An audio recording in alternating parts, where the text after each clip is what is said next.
So she's going to put it in here just like a normal hair tie. We always just want to wrap it twice. So what we'll do here is, can you turn a little bit so we can see? Awesome.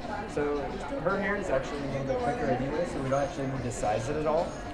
It's actually a pretty good hold already. How does it feel in your hair? Does it curve? Feels like a normal ponytail. Normal ponytail. Awesome. So it's not, it's not pulling or anything?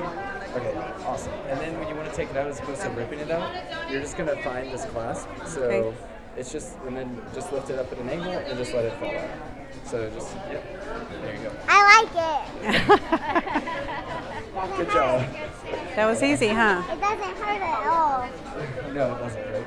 Do you guys typically have a problem getting your hair ties out? Oh, normally? for sure, yes. Yeah. Okay. What do you think? Would you recommend it for people with curly hair to try it out? Absolutely. Yeah? Okay. We love it. Cool. All right. You want to get some? Yes, please. Okay.